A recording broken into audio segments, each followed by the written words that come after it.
Hey there team, welcome back to the channel and welcome to my revisit of Legend of Grimrock 2.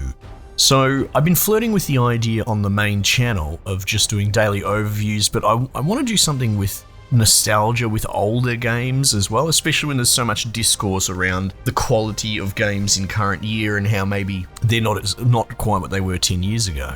And 10 years ago kind of marks when I really started getting into PC gaming personally as well. So it's kind of all aligned fairly well. So look, we'll give this a go and we'll massage the format. In this particular case, not a lot of nostalgia. It's a simple case of this game's on special at the moment and it's something that I missed at the time because truly, I never grew up playing these sort of grid-based dungeon crawlers, and even 10 years ago, just looking at this and the way you move and how it is, it didn't appeal to me, right? I was a bit prudish, a bit snobbish. The funny thing is, since then, I've played a couple of dungeon crawlers, some okay, some quite really wonderful, and I've come to realize it's a genre that I quite like.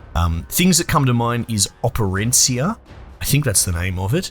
That actually just flipped a switch in my head. I was like, wow, here's an entire genre that I love that might have been made for me, and I've slept on it. So that's something worth checking out if you're not aware of it. There are some other attempts at sort of cyberpunk future ones that I never really liked, or I can't even remember the names, to be honest. And I think, what was it, Bard's Tale 4? That was pretty cool as well. We had a brief look at that and I enjoyed it. Anyway, long story short, I've picked this up because it's on sale at the moment, and it seems as good a place as any to start out. So in this particular case, no nostalgia tied in, it's not something I'm familiar with, but boy oh boy, that doesn't change the fact that this is in fact really, really wonderful, and I'm already kind of hooked and kicking myself that I slept on it for so long. So maybe even on my recommendation, go and pick this up for a couple of bucks. One of the first things that I kind of came to notice getting into it is how much it kind of treats the player with respect, I suppose you could say. Now that's a bit of a throwaway term that you can hear sometimes, but there's these puzzles, they're kind of physics-based and cerebral, and I've already come across quite a few, and they're tricky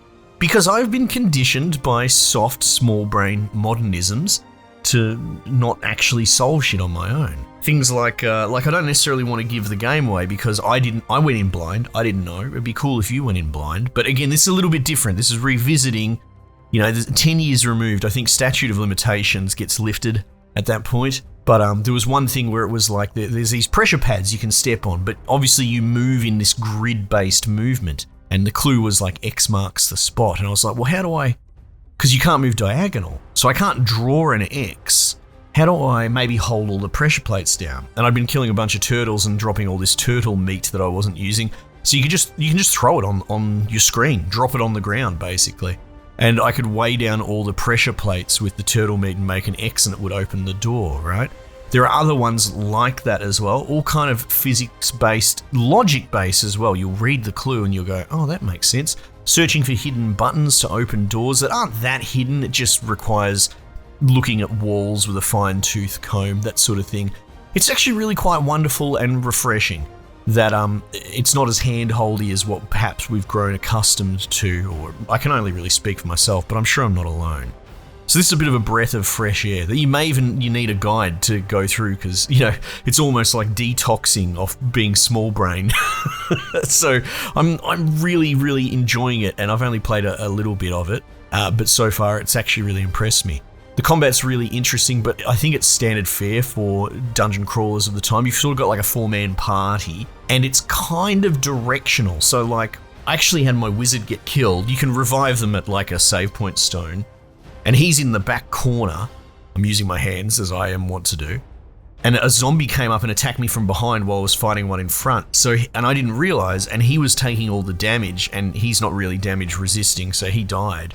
So you sort of got fighters in the front 2 ranks, but if you were to be attacked by like the right side, it's going to hit your 2 side dudes. So there's sort of like angles and flanks and that sort of thing. And you equip weapons to people's hands, and you just right click on the icon and they attack forward. And I've got a dude with spells that you have to punch in the spell thing manually, but it's not at all tedious. It actually works really well. And another guy with like slings and daggers, but you have to go recover the ammo off the ground, and it's just really quite refreshing and cool.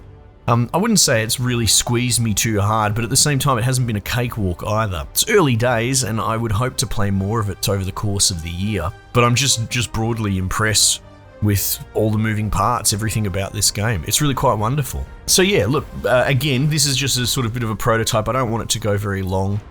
A lot of these videos will be more sort of, I'm sure there'll be nostalgia of someone who has played Grimrock 2 and is enjoying that I'm trying it out myself, but obviously I played a lot of games in 2014, so this will be a little bit more of a revisit and nostalgia for the most part, but this gives me a chance, perhaps like yourself, to go back and check out some bangers that I may have missed.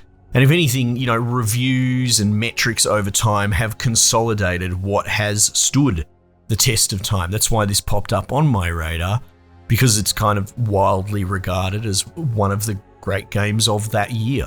Anyway, like I said, a little bit experimental and a little bit complementary to the stuff I'm doing on the main channel, where I'm essentially doing this format but for new releases on the daily. We'll see what we reckon. Feedback is always welcome. But yeah, Legend of Grimrock 2, give it a go. Especially if you don't know anything about dungeon crawling, and if you look at this footage and you go, oh, this weird grid-based movement doesn't look like it's for me, then this game is the one you should try out. It's really quite wonderful, and it may well change your mind. Don't make the mistake I did and slept on it for 10 years. Anyway, team, might just leave it there for the time being. I'll catch you guys on the next one.